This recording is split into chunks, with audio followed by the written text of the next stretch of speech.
Iniziative ad Agrigento. L'assessore regionale Zambuto invia oggi una lettera ai sindaci proponendo di intitolare vie e piazze dei comuni siciliani alle donne. Federfiori regala Gerbere ad alcune RSA.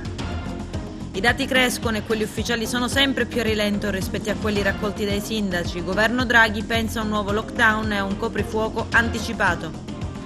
Strada statale 640 Agrigento-Caltanissetta, ultimatum della regione al 30 aprile. Se tutto rimarrà immobile si procederà con la rescissione del contratto. Basket, la vittoria della Fortitudo garantisce ai biancazzurri la qualificazione in Coppa Italia. Volley, la SEAP batte ancora il Santa Teresa di Riva.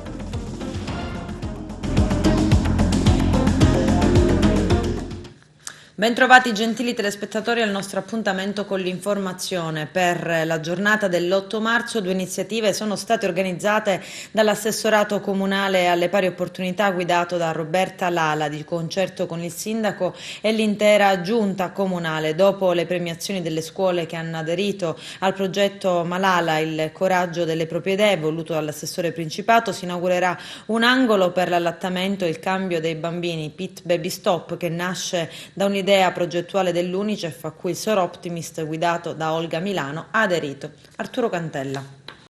Nell'ambito delle iniziative dell'8 marzo, il Comune di Agrigento ha organizzato diverse manifestazioni, tra questa la premiazione delle scuole che hanno aderito al progetto Malala, il coraggio delle proprie idee, voluto dall'assessore Principato, che si è svolto stamani presso il foyer del Teatro Pirandello e che ha visto coinvolte le scuole agrigentine Rita Levi Montalcini e Seneto, Anna Franca, Agrigento Centro e Quasimodo.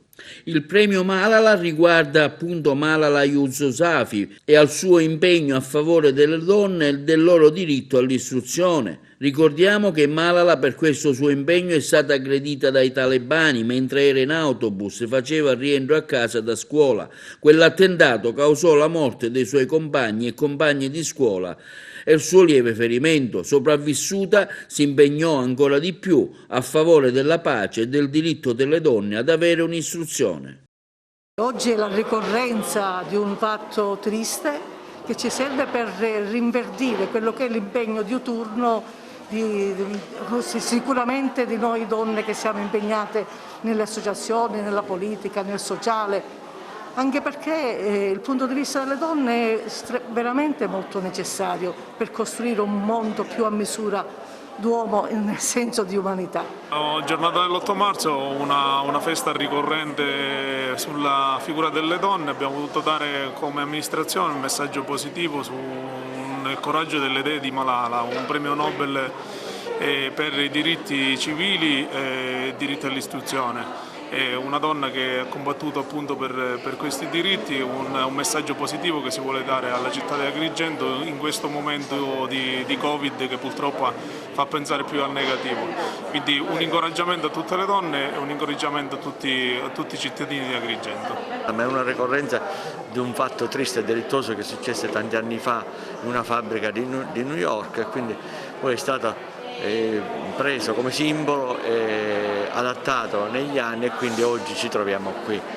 È un'iniziativa fantastica, meravigliosa, questa del concorso di Malala, è un messaggio che noi vogliamo dare alle giovani generazioni, proprio per far capire l'uguaglianza di genere. Oggi la situazione praticamente è andata abbastanza avanti perché nel corso della storia molte donne si sono affermate per evidenziare il ruolo della donna nel corso della storia, proprio perché per evidenziare i propri diritti contro ogni sopraffazione civile, morale e sociale. Molte donne si sono affermate in tanti settori.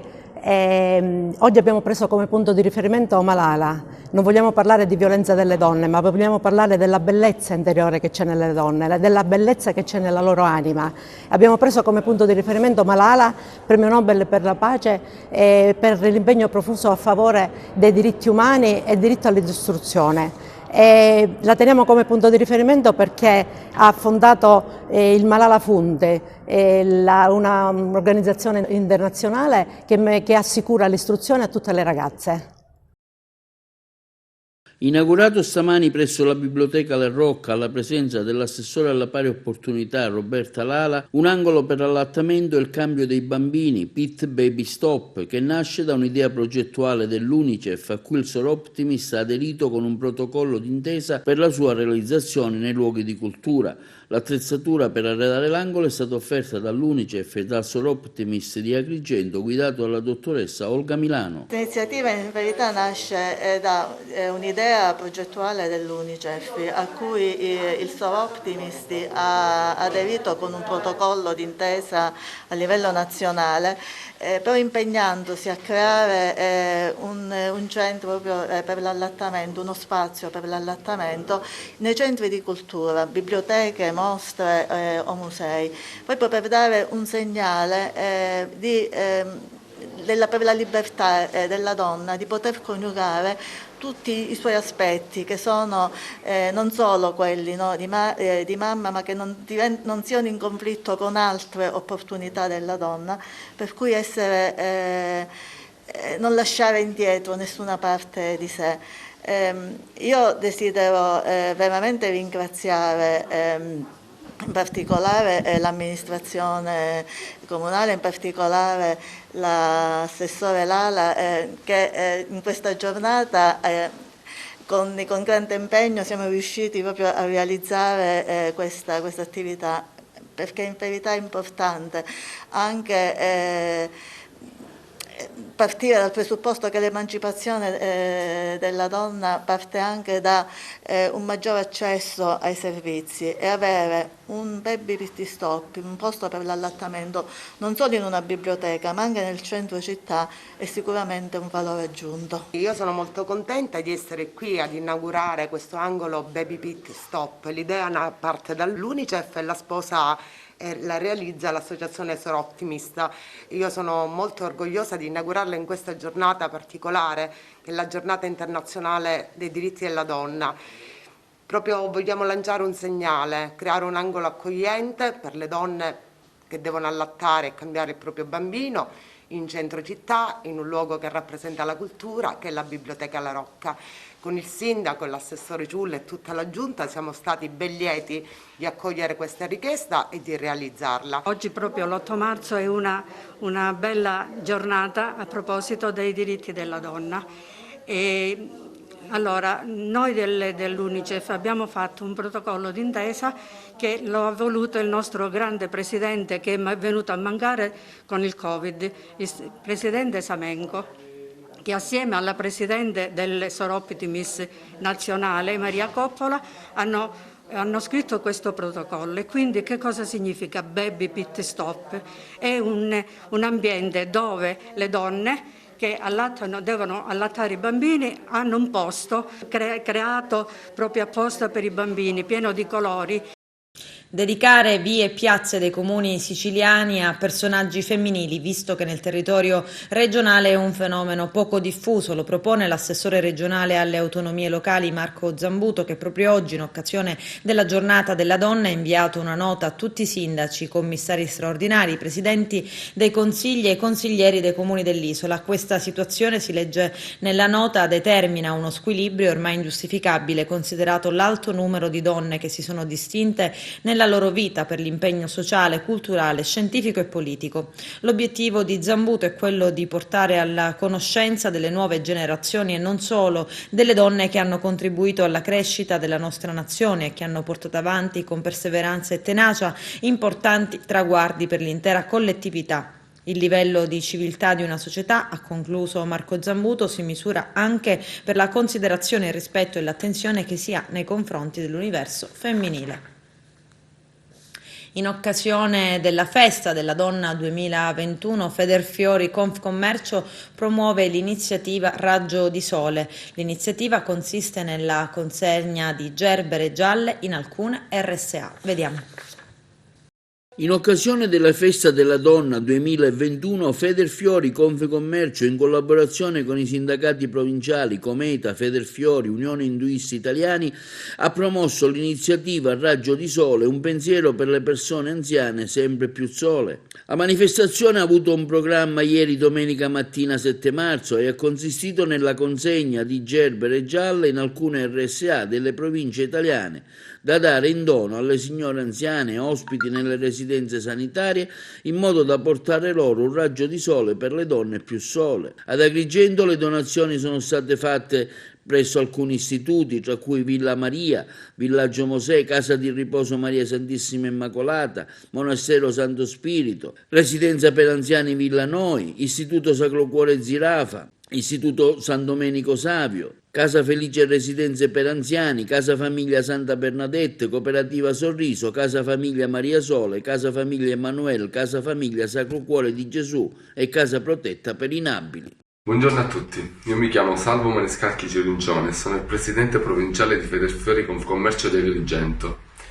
Oggi, domenica 7 marzo 2021, in occasione della Festa della Donna, Federfiori, in collaborazione con l'Unione Induisti Italiani, Cometa Federfiori e tutti i sindacati provinciali, ha istituito l'iniziativa Raggio di Sole. L'iniziativa consiste nell'omaggiare delle gerbere gialle alle signore ricoverate nelle varie RSA di tutta Italia. Un'iniziativa unica, un'iniziativa nobile, un'iniziativa che ci dà la possibilità di donare un sorriso alle persone sole. Sole non perché non abbiano chi accudisce loro, ma sole perché con questo maledetto Covid nessuno di noi può andare a trovare loro nelle varie case di cure. Questo è il nostro piccolo pensiero. Federfiori sempre insieme a voi. Sale il numero dei positivi da Covid-19 in provincia di Agrigento. Nelle ultime 24 ore sono 82 le persone contagiate a fronte di 309 tamponi processati, ma ad esempio a Raffadali il sindaco Silvio Cuffaro sottolinea come ad andare più veloce dei dati dell'ASP siano quelli raccolti sul territorio, che mostrano come i test positivi siano nettamente superiori ai dati ufficiali. Vediamo. L'importante è che avete capito che il gioco ormai è finito. Vi voglio soltanto dire che bisogna usare dei comportamenti che non devono essere più dei comportamenti scherzosi, ma dei comportamenti rigidi e improntati sulla massima serietà. Bene. Dopo di questo vi voglio dire che la situazione nel nostro territorio non è per niente tranquilla. Basta vedere il drive-in che abbiamo fatto l'altro giorno, in cui ci sono state centinaia di macchine per ore in fila per farsi il tampone. Quindi molti nostri concittadini sono preoccupati, si vede che hanno avuto dei contatti con persone risultate positive. A oggi sono oltre i 60, io non guardo i dati dell'ASP che mi arrivano purtroppo in notevole ritardo, l'altro giorno erano 26, oggi siamo vicini ai 40, però vi posso assicurare che i positivi accertati da noi sono oltre i 60, ci sono qualche centinaio di persone in isolamento fiduciario e visto che si sospetta la variante inglese, vi devo dire che sono molto preoccupato per l'alta contagiosità di questa variante, per la gravità, anche se non è stato ancora accertato da studi scientifici, ma lo dicono soltanto gli esperti inglesi. E allora che cosa dobbiamo fare? Scherziamo, però i comportamenti devono essere improntati dalla massima serietà, perché c'è poco da scherzare. E allora da oggi in poi dobbiamo anche scrivere, quando arriviamo a casa, chi sono le persone che abbiamo incontrato durante la giornata. È molto importante. Guardate che se non usiamo una strategia vincente per lottare a questo virus, non ne usciremo più e io penso che con i tempi che stanno avendo per la vaccinazione noi raggiungeremo l'immunità di gregge subendo tutti il contagio del virus, che è quello di avere il vaccino. Quindi siccome è aggressivo e qualcuno di noi può perdere anche la vita, guardate che ci sono persone ormai contagiate, abbiamo persone raffagiale contagiate con 6 mesi di vita, quindi questa variante inglese colpisce i bambini, non c'è più età, e allora io vi dico, evitate veramente di scherzare. Evitate veramente di scherzare, il gioco è finito, forse faremo di nuovo la Santa Pasqua chiusi in casa, perché già si parla di bloccare tutto per le festività pasquali e di non permetterci a nessuno di fare la festa. Questo perché siamo stati degli incoscienti e perché abbiamo sottovalutato il problema. Bene, ora io insisto che il gioco è finito, basta, i controlli sono stati identificati e continueremo e colpiremo chiunque sbaglia senza guardare in faccia a nessuno. Stiamo cercando di capire chi ha fatto festa ai festini per fargli arrivare, e guardate che se qualcuno perde la vita perché è contagiato in qualche festa, i genitori del festeggiato rischiano una grave denuncia per un grave reato. Quindi evitate di scherzare, anche i genitori, nel consentire ai figli, quando in questo momento bisogna dire no, e stiamo attenti il giorno 8 per la festa della donna. I ristoranti saranno rigorosamente controllati per vedere se i tavoli sono stati messi a distanza e non permetteremo a nessuno di riempire locali non mantenendo le distanze di sicurezza, o il numero dei posti che per DPCM possono avere a sedere. Io suggerirei di fare 2 o 3 turni di pranzo, visto che le prenotazioni ormai tutti obbligatoriamente dobbiamo uscire di casa e festeggiare. Festeggeremo dopo, quando vinceremo questa grande guerra, e sarà una festa di popolo. Evitiamo in questo momento di festeggiare, evitiamo in questo momento di uscire di casa non per motivi strettamente urgenti o per motivi sanitari, e vi ricordo sempre che siamo pronti a portarvi la spesa a casa, i farmaci o quant'altro, se voi non volete uscire di casa e volete rimanere nella vostra abitazione. Il governo Draghi è un bivio nell'emergenza coronavirus. Il nuovo DPCM del 2 marzo è entrato in vigore sabato 6, forse è già vecchio. C'è bisogno di una nuova stretta per fermare la crescita dei contagi scatenata dalla terza ondata dell'epidemia di SARS-CoV-2. La nuova stretta potrebbe arrivare già a partire da venerdì 12 marzo con regole valide per lunedì 15, nuove regole per le zone rosse e arancione scuro, con la possibilità di applicare anche una super zona rossa, e anticipo del coprifuoco insieme al lockdown totale per almeno 3 settimane. Sono le principali opzioni per l'esecutivo, che però è diviso al suo interno tra rigoristi e aperturisti. Il presidente della quinta commissione comunale di Agrigento, Carmelo Cantone, insieme ai colleghi Mario Fontana, Gerlando Piparo e Alessandro Sollano, hanno chiesto un incontro urgente all'assessore regionale al turismo Manlio Messina per parlare delle strutture ricettive e degli adeguamenti volumetrici necessari all'assegnazione dei posti letto. Il nostro direttore Arturo Cantella.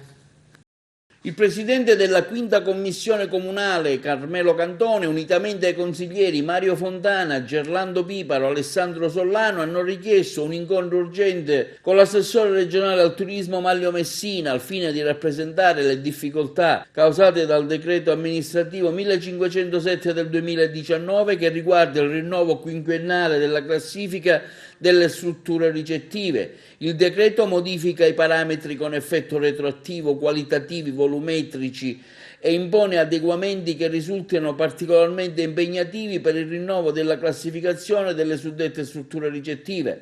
Le differenze riguardano principalmente l'aumento dei metri quadrati necessari all'assegnazione dei posti letto e costituiranno sicuramente oggetto di riduzione degli stessi posti. Sentiamo Carmelo Cantone, presidente della quinta commissione. Abbiamo convocato una commissione ad hoc per questo nuovo decreto legge emesso dall'assessore nel 2019, l'assessore regionale, che modifica i parametri di riclassificazione delle strutture ricettive. Questi parametri, anche se sono leggermente differenti, provocano dei seri problemi. in quanto spingono la gente o a chiudere l'attività perché c'è un cambio di volumetria e soprattutto ha un effetto retrattivo.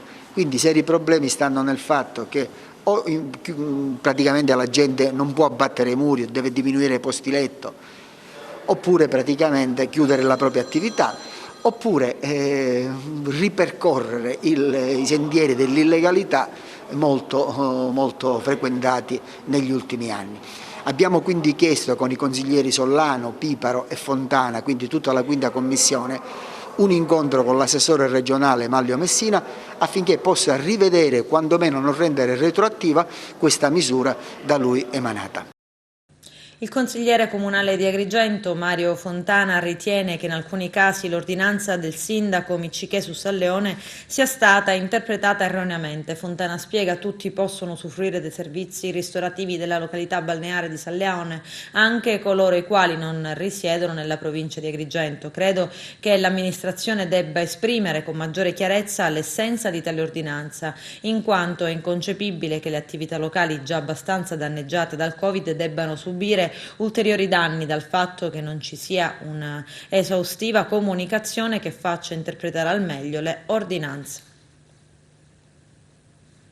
Il sindaco di Corleone, Nicolosi, ha annunciato attraverso la pagina Facebook del comune di aver convocato la giunta per presentare le sue dimissioni. La decisione fa seguito alle polemiche suscitate dall'indagine dei carabinieri del NAS che hanno segnalato alla procura di Termini Imerese che il sindaco e gli assessori della sua giunta si erano vaccinati contro il Covid-19 a metà febbraio, pur non rientrando tra le categorie stabilite dalla legge. Nicolosi si era difeso sostenendo che il sindaco e l'autorità sanitaria del territorio. Per questo mi sono vaccinato, avvertendo, dice anche il presidente Musumeci. Da oggi scuole chiuse in 14 comuni della Sicilia. L'isola resta in zona gialla, ma secondo quanto deciso dal governo regionale, le scuole di 14 comuni siciliani resteranno chiuse da lunedì 8 a sabato 13 marzo. Una chiusura adottata dal presidente della regione Nello Musumeci a seguito del report dell'assessorato alla salute che ha evidenziato il superamento della soglia di criticità. Lo stop alle lezioni riguarderà Caccamo, San Cipitello e San Giuseppe Iato in provincia di Palermo, Castellumberto, Cesarò, Fondachelli Fantine e San Teodoro nel Messinese, Lampedusa, Linosa e Porto Empedocle in provincia di Agrigento, Licodia Eubea e Santa Maria di Licodia nel Catanese, Montedoro, Riesi e Villalba in provincia di Caltanissetta. La valutazione sulla chiusura o riapertura degli istituti scolastici verrà fatta settimanalmente in base ai dati del servizio di sorveglianza ed epidemiologia dell'assessorato. Con la stessa ordinanza, visto il crescente numero di casi positivi, è stata disposta l'istituzione della zona rossa Riesi. Il comune del Nisseno è off limits da sabato scorso e lo sarà fino a lunedì 22 marzo.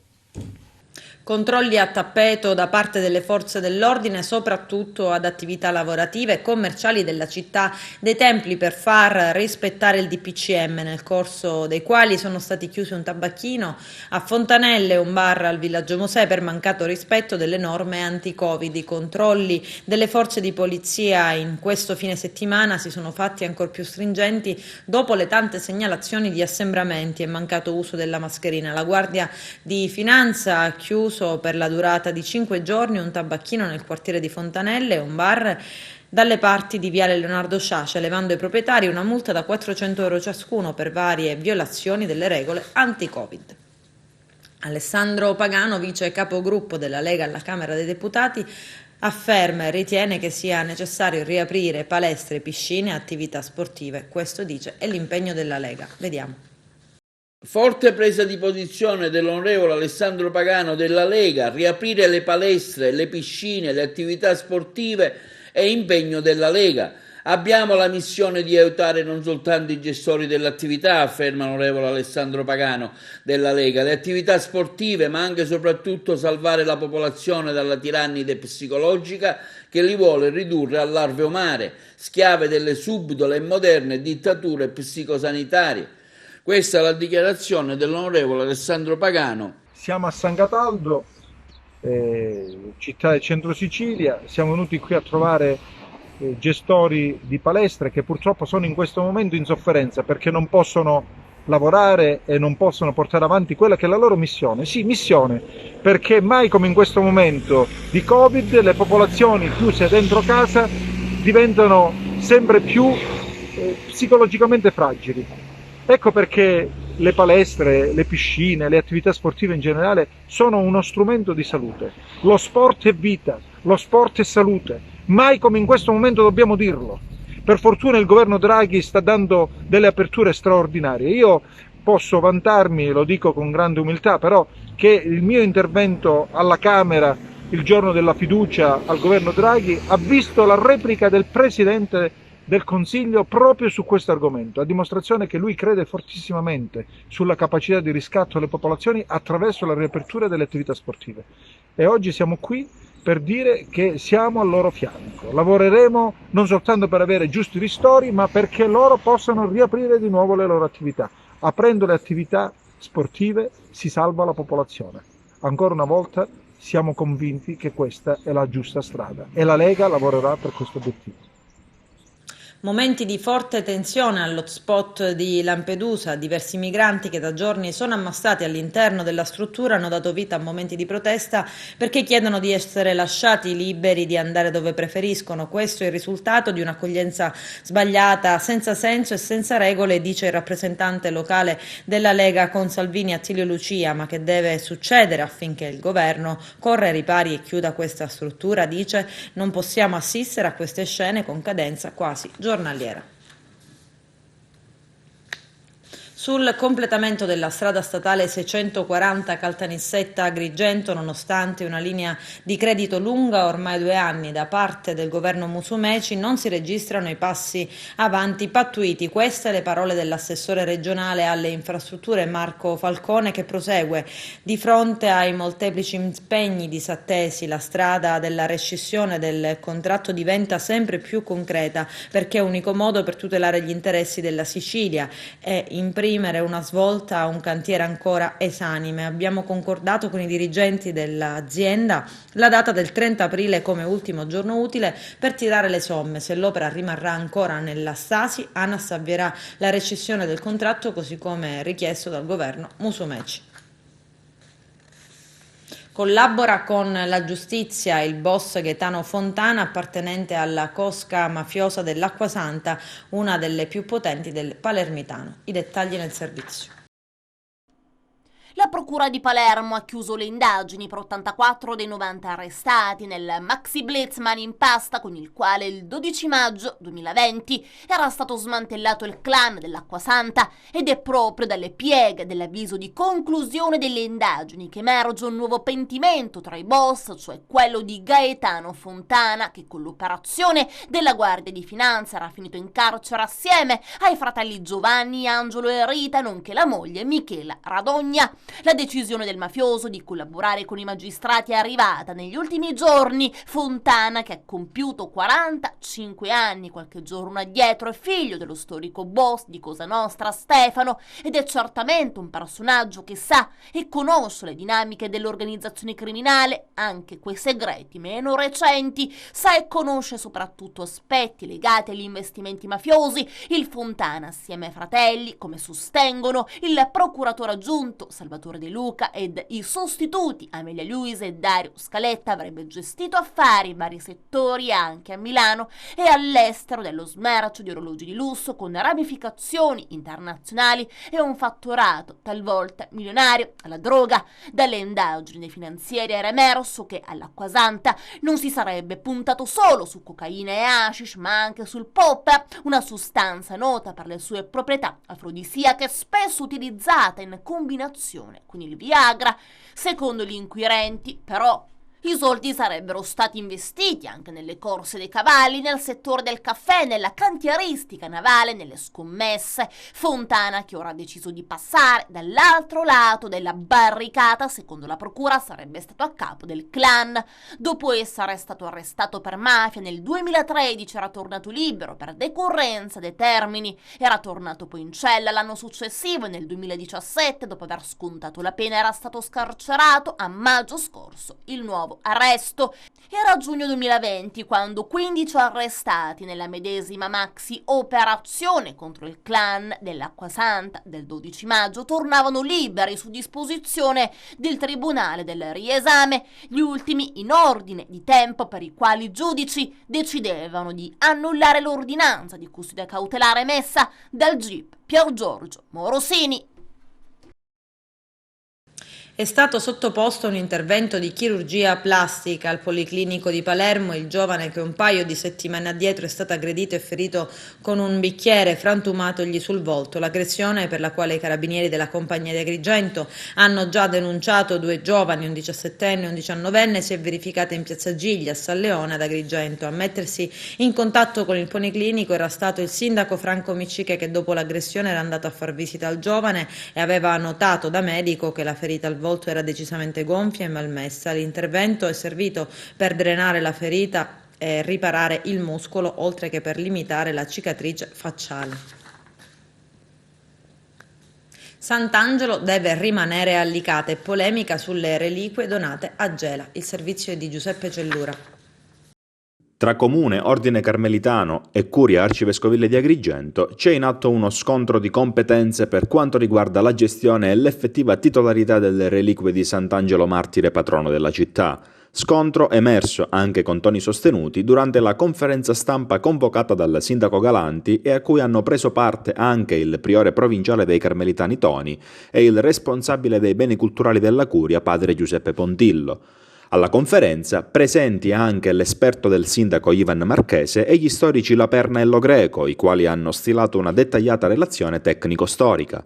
L'impressione avuta alla fine del confronto è però quella di una volontà di trovare un punto di incontro quando ormai il ricorso alle carte bollate sembrava davvero alle porte. Da Palazzo di Città, in buona sostanza, è stata contestata la ricognizione con apertura dell'urna argentea operata nei mesi scorsi in pieno anno giubilare. L'ente ha depositato una relazione al Ministero dell'Interno e l'intervento del sindaco Galanti ha confermato la distanza tutt'oggi presente tra le parti. Chiede maggiore rispetto, ma quello che il Comune, cioè nella persona del sindaco, cioè io, Pino Galanti, quello che chiedo è la possibilità del colloquio, non la chiusura di ognuno di noi e camminare in maniera autonoma. Qui si deve andare avanti affrontando le problematiche assieme.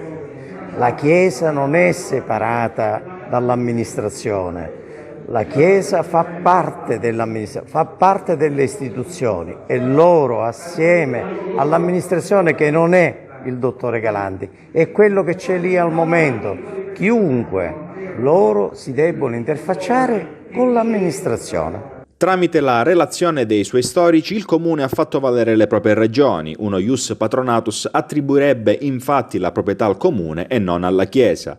Questa la replica di padre Giuseppe Pontillo. L'anniversario di Sant'Angelo è un bene spirituale per la comunità di Licata. A prescindere dall'interpretazione dello ius patronatus, dobbiamo fare vivere a Licata un momento spirituale e, per chi non vive la dimensione spirituale, anche un momento culturale di crescita umana che porta a dare delle risposte di maturazione a tutta la comunità cristiana.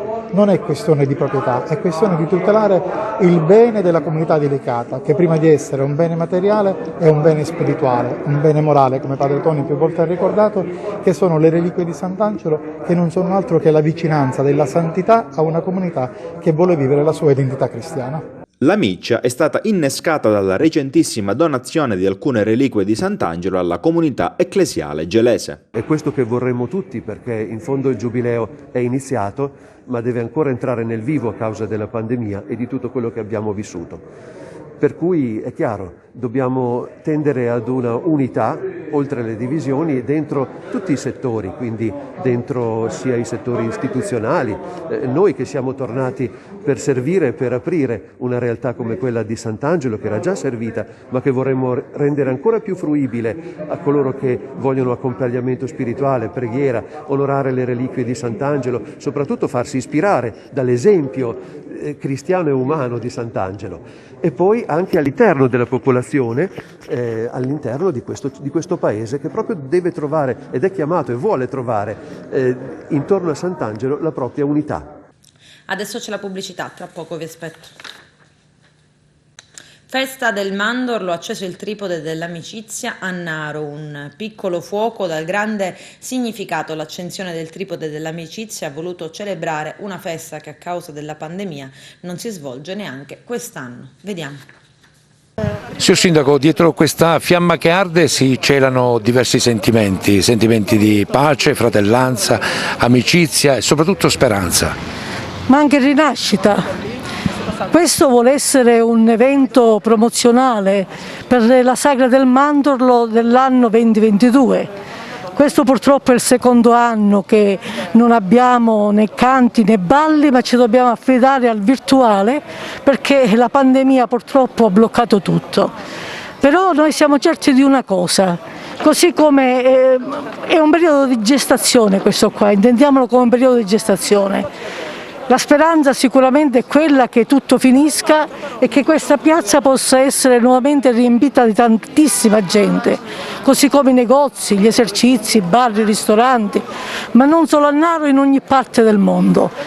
Noi comunque questo segnale di speranza, di amicizia, ma soprattutto di rinascita, vogliamo lanciarlo proprio da dove la Sagra è nata. Qui a Naro nel 1937 e da dove anche per volontà del suo stesso ideatore, che vi ricordo essere stato il conte Gaetani, da lui affidata poi alla città di Agrigento. Ecco perché la presenza questa sera qui del sindaco della città di Agrigento, che ringrazio, Franco Miccichè. Io vorrei lanciare anche un saluto a chi ci sta ascoltando da casa, chi ci sta seguendo da casa, che sicuramente avrà in mano il compagno di questo lungo, pesante anno, che è il cellulare.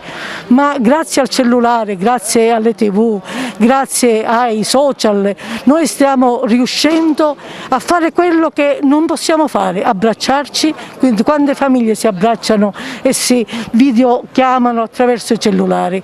Quanti baci noi possiamo mandare attraverso la nuova tecnologia. Quindi quest'anno noi abbiamo voluto dare come se volessimo idealmente mettere un punto e dire da qui ricominciamo. Quindi questo è il tripode, l'accensione di questo tripode sarà essenzialmente il tripode della rinascita e per questo abbiamo voluto anche degli ospiti particolari, perché è risaputo, il gruppo Valdacragas è stato presente a Naro nel 1937 quando è nata la Sagra, quindi stasera sempre per ragioni di Covid abbiamo qui soltanto una coppia a rappresentarli, siamo grati per averlo fatto. Abbiamo anche un altro diciamo così ospite molto gradito che è Gaetano Aronica, che verrà qui stasera e poi questa sarà una chicca finale perché a lui volevamo affidare, a essere sinceri, una intervista impossibile a Conte Gaetani. Sappiamo tutti come Gaetano sia impegnato artisticamente, professionalmente con il suo lavoro e quindi non l'ha potuto fare. Tra l'altro lunedì proprio saremo incollati al video per vederlo coprotagonista in una puntata del commissario Montalbano, ma stasera lui ci regalerà una chicca di un'amicizia che sicuramente sarà su nel cielo tra due personaggi importanti. E poi vedrete, perché ve lo daremo, lo proietteremo qui, ma poi ve lo daremo anche la ricostruzione di questa Sagra del Mandorlo affidata alla storia, all'amore che ha per questa Naro e alla sua memoria, alla sua collezione, a tutto. Mi riferisco a Milko Dalacchi, che ci ha lasciato un contributo registrato perché lui è a Palermo, perché insegna lì. E quindi che devo dirvi? Abbiamo voluto anche ricreare una sorta di mandorlo in fiore con un carretto siciliano a costo quasi rasente lo zero. Grazie veramente alla volontà di una squadra molto giovane, di ragazzi che ci crede. Mi riferisco a Maria Teresa che ha voluto realizzare e ha realizzato tutto questo con niente. Mi riferisco a Gabriele, a Francesco che sono l'anima anche della comunicazione di questa nostra città, ma mi riferisco ad Enci, mi riferisco a Vincent, mi riferisco a Moreno, cioè a tutti coloro i quali ci hanno creduto. e quindi a loro affido anche la speranza che veramente questa nostra città, in particolare essendo qui a Naro, ma che tutto il mondo possa liberarsi da questa tragedia della pandemia e che possa rinascere un nuovo umanesimo, ma anche una nuova rinascita culturale, sì, ma soprattutto economica, perché siamo veramente messi male. Sindaco, parlavamo con la sua omologa, con l'onorevole Maria Grazia Brandara, che dietro questa fiamma che arde ci sono diversi sentimenti, tra cui soprattutto la rinascita. Sì, questo è un motivo per far capire a tutta la popolazione, a prescindere dall'amicizia, anche nella rinascita, la speranza. Secondo me è un giorno di speranza perché per quello che stiamo passando, per questa pandemia, per la situazione igienico-sanitaria così grave, e spero che questo sia l'inizio di una speranza, di una nuova rinascita, principalmente per la nostra società, per i nostri figli, per tutte le attività commerciali che però stanno soffrendo. Io penso sempre a loro, veramente sempre in continuazione. La crisi economica che è grave, naturalmente però la situazione sanitaria e la salute pubblica è importantissima. Peccato non poter dare il giusto risalto e la giusta risonanza ad un evento di questo come la Sagra del Mandorlo in Fiore. Sì, ma proprio per quello che dicevo poco fa, è un peccato, è un simbolo, un segno quello che stiamo facendo stasera, però è un peccato davvero, perché la Sagra del Mandorlo in Fiore è un simbolo della nostra Agrigento, della nostra provincia, e quest'anno, anche come l'anno scorso, purtroppo non si potrà fare. Quest'anno deve essere un anno di cantiere, deve essere un anno di preparazione, proprio per poi esplodere nei mesi e negli anni successivi in delle saghe che possano quasi quasi farci dimenticare quello che stiamo passando adesso.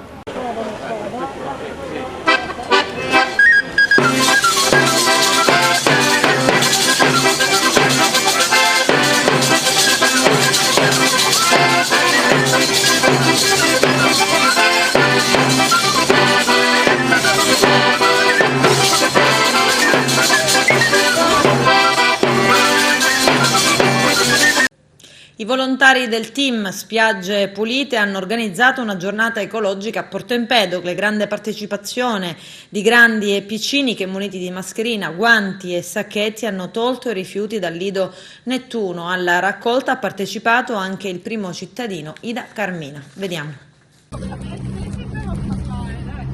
Buongiorno, sono Silvia, responsabile del team Spiagge Pulite. Oggi siamo venuti per la prima volta a Porto Empedocle per portare il nostro team anche in questo comune. Infatti siamo accompagnati dal sindaco che ci sostiene attivamente e raccoglie con noi, perché vogliamo anche insegnare non solo alle nuove generazioni cosa significa rispettare l'ambiente, perché non deve essere soltanto un'azione che viene dall'amministrazione, ma anche del singolo cittadino che per la sua moralità deve essere spinto a non inquinare il luogo in cui abita, e soprattutto il mare che attrae i turisti, che è una delle fonti forse più importanti della nostra economia. Volevo ringraziare anche appunto il sindaco di Porto Empedocle, Ida, che ci ha accompagnato in questa giornata. E la giunta anche, c'è l'assessore all'ecologia, il vice sindaco, i ragazzi del movimento, insomma. Niente, sono io che ringrazio Silvia, il team delle Spiagge Pulite di Agrigento, che mi ha coinvolto, ci ha coinvolto come città. Del resto Agrigento e Porto Empedocle sono città sorelle, diciamo un tutt'uno, e bisogna ragionare ormai appunto in team, in gruppo, perché da soli non si va da nessuna parte, e questa costa agrigentina va valorizzata tutta. In quest'ottica dobbiamo preservarla, dobbiamo far sì che il nostro ambiente sia pulito per la salute di tutti e perché possa essere anche un'attrattiva turistica, perché noi siamo cittadini a vocazione turistica, abbiamo delle bellezze di valore inestimabile, una costa favolosa, dal porto si arriva ininterrottamente alla Scala dei Turchi per chilometri di questa passeggiata stupenda, questa spiaggia così larga di sabbia finissima, e quindi siamo qui perché vogliamo anche non solo aderire in questa giornata, ma fare in modo che questa sia la prima di tante giornate a seguire in cui tutta la città venga coinvolta, tutta la gente, perché l'ambiente non è di Carmina, non è di Silvia, ma è di tutti noi. Questi sono beni di tutti e tutti insieme dobbiamo preservarli. Buona domenica a tutti, grazie a voi del team e ai ragazzi, ai volontari di Portempedocle. Sempre l'ambiente. Ecco, io confermo assolutamente quello che ha detto il nostro sindaco. Il nostro paese è talmente bello che viene veramente fatica a accettare chi lo sporca, quindi questa iniziativa è lodevole e grazie a questi ragazzi ne faremo tante altre anche con le campagne informative sui rifiuti. Buona giornata. Vi aspettiamo, alla prossima. Alla prossima. A Caltanissetta scompare via Montante, strada adesso intitolata ad Olivetti. La decisione della giunta guidata dal sindaco Roberto Gambino. La via era intitolata al nonno di Antonello Montante, ex presidente di Sicilindustria, condannato per associazione a delinquere e corruzione. C'è il servizio. La decisione era stata presa a settembre scorso dalla giunta guidata dal sindaco Roberto Gambino del Movimento 5 Stelle. L'ex presidente di Confindustria Sicilia fu per un lungo decennio osannato quale paladino dell'antimafia, una posizione certamente di facciata secondo le indagini. Montante infatti nel maggio 2019 fu condannato a 14 anni per associazione per delinquere finalizzata alla corruzione e così la via Calogero Montante a Caltanissetta cambia nome. Da oggi la strada che era stata intestata al nonno dell'ex presidente di Confindustria Sicilia si chiamerà via Adriano Olivetti. La prefettura ha autorizzato con un provvedimento la ridenominazione del tratto stradale compreso dall'innesto dello svincolo San Cataldo del vecchio tratto SS 640 fino ad arrivare al successivo incrocio della strada provinciale 40 direzione San Cataldo Serra di Falco. Abbiamo voluto rimettere le cose ciascuna al proprio posto, aveva detto il primo cittadino. Anche i nomi delle strade. Una delle vie principali della zona industriale nissena non sarà più via Calogero Montante, inopinatamente intestata al nonno dell'ex presidente di Sicilindustria, Antonello Montante, protagonista di una vorticosa inchiesta. Io e la mia giunta abbiamo scelto, in un atto politico, continua ancora, il primo cittadino Roberto Gambino, quello di intitolare ad Adriano Olivetti, esempio di imprenditoria sana ed illuminata, proprio quella strada, un atto che racconta un progetto di trasparenza e mi permetto di dire anche di coraggio da parte di questa amministrazione che cambia completamente pagina. Lo avevo dichiarato all'inizio mandato e l'ho fatto, lo dovevo alla città, lo dovevo a tutti quelli che hanno subito in questi anni vessazioni ed emarginazione sormontati da una cappa oscura che teneva tutto artatamente fermo e immobile. Stiamo con fatica ricominciando a muoverci, continua ancora Gambino, partendo anche da qui. Nel decreto della prefettura si legge che il sindaco di Caltanissetta è incaricato dell'esecuzione del presente provvedimento.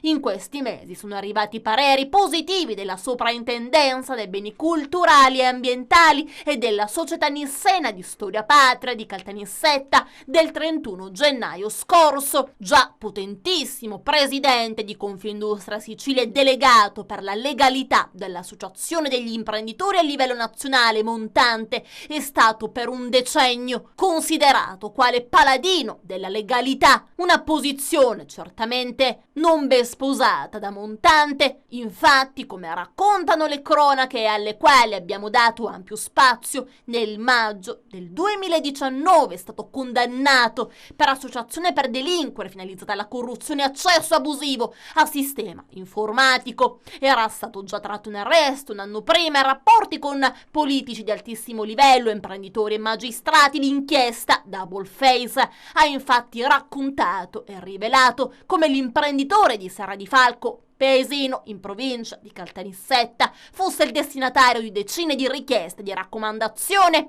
Gli investigatori ne hanno trovate almeno una novantina arrivate tra il 2007 e il 2015, altre 40 di soggetti che erano stati certamente segnalati. L'elenco con nomi e cognomi venne recuperato nel corso delle indagini.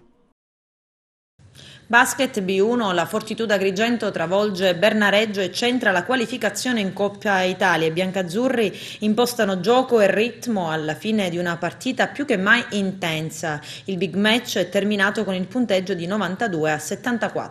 Vediamo.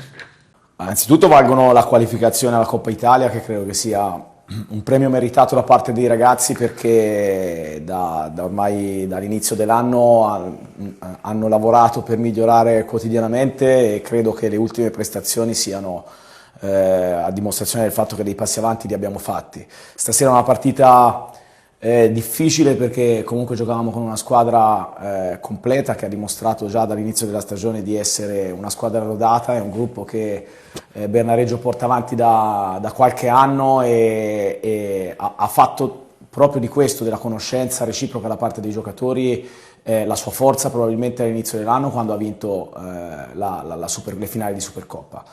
Era una partita che sicuramente loro venivano con l'obiettivo di ribaltare, di vincere ovviamente, e di provare a ribaltare la differenza canestri accumulata all'andata per accedere alla Coppa Italia. Devo dire che abbiamo giocato 2 primi quarti eccellenti, soprattutto sotto il profilo difensivo, perché Bernareggio è comunque il miglior attacco del nostro girone, che abbiamo limitato a 33 punti all'intervallo. Abbiamo avuto un calo vistoso nel terzo periodo, in cui Bernareggio è stata brava ad alzare l'intensità, a metterci un po' le mani addosso. Noi siamo stati un po' ingenui a fermarci, però poi è uscito fuori il talento dei giocatori, la maturità della squadra in alcune scelte, che ci hanno permesso poi di scappare di nuovo e poter gestire meglio gli ultimi 5 minuti di gara. Però devo dire che nel complesso è stata una partita eccellente. Un big match senza saccaggi, come l'hai pensata e preparata questa partita? Abbiamo pensato alle risorse che potevamo mettere in campo, abbiamo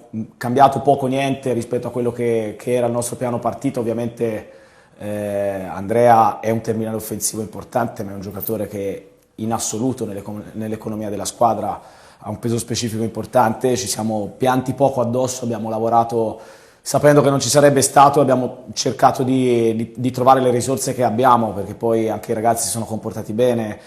Cuffaro stasera ha fatto una bellissima partita, nei 20 minuti che è stato in campo è riuscito a tenere il controllo del gioco, ma i ragazzi che sono entrati dalla panchina stasera hanno dato un contributo determinante, tutti, e questo è, al di là della vittoria, un dato che ci fa tanto piacere. Aspettavamo con ansia questa partita, perché all'andata loro mancavano 2 giocatori importantissimi e volevamo confrontarci un po' con loro al completo. Era una partita importante per capire il nostro livello di squadra.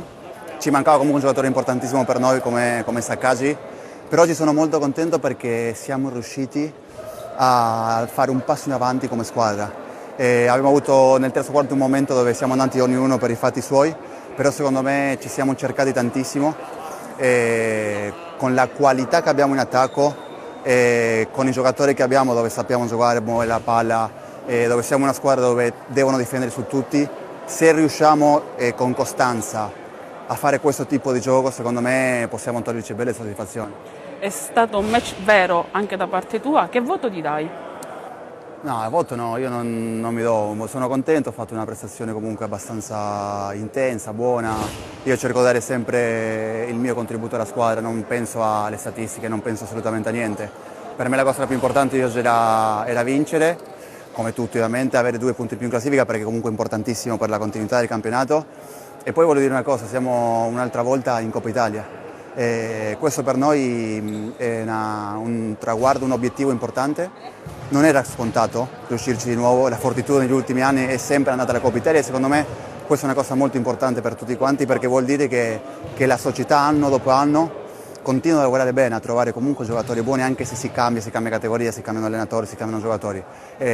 Quindi voglio ringraziare i miei compagni e voglio fare anche complimenti alla società, perché continuano a lavorare con serietà e a ottenere risultati importanti. Quanto male fa essere lì senza pubblico? Essere in Coppa Sì, ma il pubblico è la verità, come a tutti, parlo con tutti i miei colleghi, amici che giocano a pallacanestro, fanno sport, è brutto, ma molto brutto, perché la parte più bella del nostro lavoro è l'interagire con i tifosi, no? Ci mancano tantissimo, però dobbiamo essere grati perché comunque riusciamo a continuare a poter giocare il nostro lavoro. Non ci fermiamo, siamo uno dei pochi che in questo momento riescono comunque ad andare avanti e già per me secondo me questa è una cosa importantissima. La SEAP Dallicardillo Aragona batte le messinesi vincendo nettamente 3-0, un sestetto omicidiale, quello messo in campo da coach Dagioni, contro un Santa Teresa di Riva piuttosto remissivo rispetto a quello incontrato appena 3 giorni fa a Letojanni. Con questo è tutto, termina qui l'edizione del telegiornale. Grazie per la gentile attenzione, per essere stati con noi e buon 8 marzo. A presto.